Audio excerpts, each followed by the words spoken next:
근데 상당히 진짜 지금 편하긴 하네요. 처음엔 조금 딱딱하다라고 생각을 했는데 확연히 XC90보다는 롤링도 적고 승차감은 낮고 자세하게 설명드릴 수는 없는데 S90보다도 조금 더 뭔가 좀 운전하기가 편해요. 기분이 높아서 그런가? 아주 다른 차들보다 아주 높아지는 건 아닌데 지금 시트도 상당히 여러 방향으로 조절을 할 수 있고요. 마사지 기능이 있어요. 지그시 누가 밀어주는데 그 고속도로 가면은 그 중간 휴게소에서 뭐 동전 놓고 하는 거 있잖아요. 약간 그거에 약간 비슷한 느낌이 나네요. 이거 괜찮네요. 괜찮은데 이거 이거 괜찮아요. 지금 엉덩이 그러니까 접히는 부분부터 등 한 절반까지 깨작깨작 통통통 하는 정도는 아니고 지그시 이렇게 눌러주는 느낌이 좀 들어요. 근데 이거 한다고 무슨 좌골신경통이 완치됐다거나 뭐 디스크가 나갔다거나 그렇게 하진 않을 겁니다. 근데 이게 시야가 그렇다고 세단보다 엄청 좋은 건 아니거든. 왜냐면 그냥 S90을 높여놓은 거라서 그런 건 아닌데, 아니면 내가 지금 요 근래 볼보 차를 지금 세 번째 타서 그런 걸 수도 있고. 베이필러 위치, 그러니까 시야는 지금 탄지 몇 분 경과했지? 지금 타본 지 지금 한 20분 정도 경과했는데 뭐 시야나 이런 건 괜찮아요. 사이드도 적당히 크고. 이거 가다가 내가 무심코 그냥 브레이크 안 밟으면 뭘 안 켜도 자동으로 멈추나? 그 시트 세이프티 기능이 들어가 있지. 들어가 있어?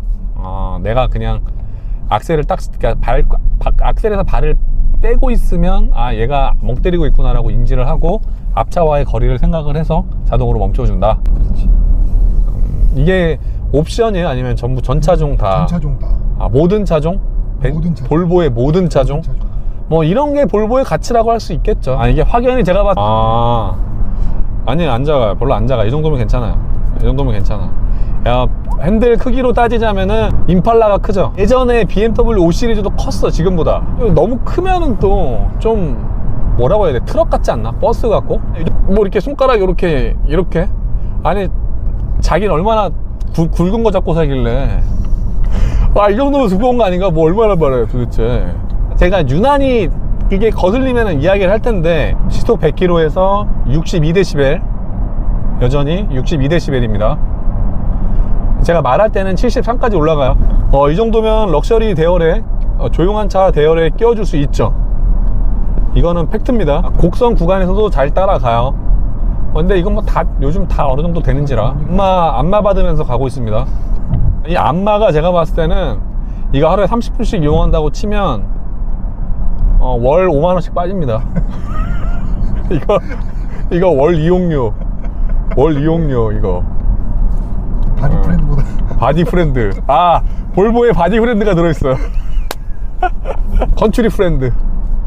없는 거보다 정말 100배 낫습니다. 이거 정말. 왜냐면 제가 말씀드렸잖아요. 이거 월 5만원이 아니라 30분 매일 이용하면 한 달이면 몇 분이야. 어쨌든 이거 10만원 이상의 가치가 있어요. 인정. 어쨌든 좋은데요? 제 생각에 이게 딱 타협점인 것 같은데 뭔가 이유는 설명을 할 수가 없어요. S90보다 조금 더는 저는 이게 더 호감이 가네요. 그리고 혹시라도 근데 물론 제가 이걸 사면은 이거 안고 죽어야겠죠. 근데 내가 워낙 감가 호구라서 뭐 어떤 감가도 다 받아줄 수 있어. 근데 요즘에 볼보 차들은 그 정도는 아닌가? 감가가 안 돼. 안 돼? 하긴 뭐 6개월씩 기다리는데 감가된다면 좀 이상하긴 하다. 그렇지. 그리고 오늘 지금 80에서 한 110, 120 정도로만 계속 달렸습니다. 근데 감가도 사실은 뭐 현대차랑 몇 군데 빼놓고는 사실 다 심해. 그치. 안 심한 데가 어딨어. 르노도 감가 얼마나 심한데. XM3 있잖아. 그것도 중고 알아봤더니 진짜 가격이 한 2,700이면 중고차는 한 2,200인가 빠지더라고. 10,000km도 안 탄 거, 1년도 안 된 거 한 20% 넘게 그냥 훅 빠져버리더라고 보니까. 근데 그게 중고상한테 팔 때는 더 많이 빠질 거 아니야. 어쨌든 감가가 중요하다 생각하면은 뭐 현대차 사야죠. 현대차만 사야 돼. 현대차, 아반떼, 산타페, 그랜저 이런 게 가장 맞고요. 뭐 제네시스 이것도 뭐 감가 적은 거 같고. 근데 제네시스도 뭐 위로 가면 이제 비싸질수록 어쨌든 사는 감가는 커지죠. 오늘 짧게나마 우리 볼보 프렌드 체험해봤고요. 주행 성능에 대해서는 터보렉이 약간 있다. 첫 번째. 두 번째, 나머지는 괜찮다.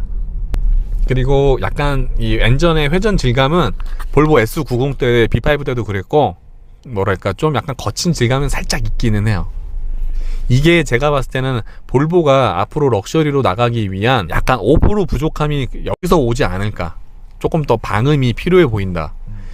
연비를 여기서 한 5% 정도 버리더라도 흡음재를 더 쓰는 게 제 생각에는 더 좋아 보이기는 해요. 저 같은 사람들은 그냥 그게 다거든요. 그게 시작이자 끝이기 때문에.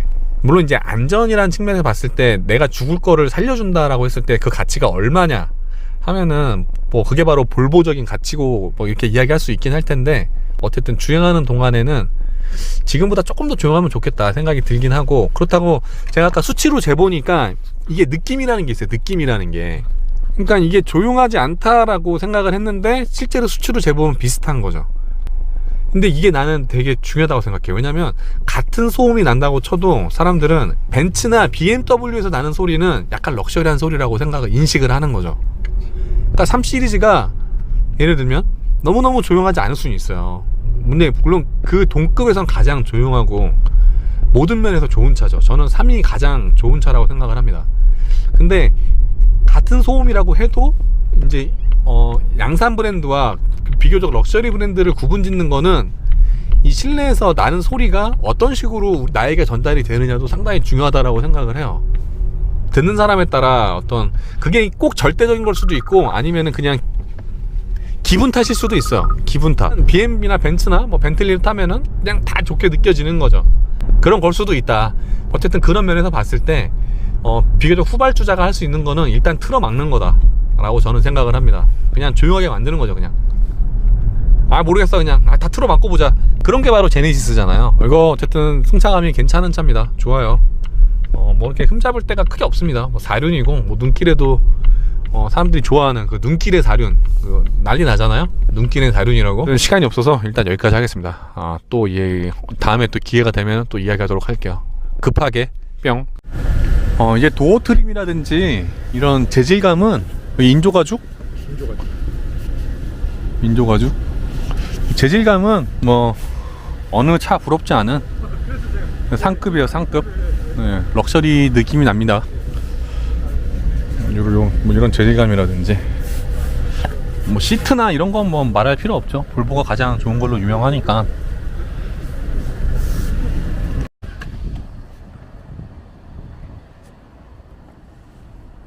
트렁크가 제일 이제 다른 점이겠죠. S90과 다 풀 폴딩 제대로 되나? 전부 다 폴딩. 한번 봐봐 한번. 풀플랫 되나? 약간 경사가 있기는 해. 근데 뭐 매트 안 깔진 않으니까. 여기가 턱은 없네. 턱은 없는데 여기가 살짝 올라오더라. 끝에 부분. 근데 매트 안 깔 수는 없어.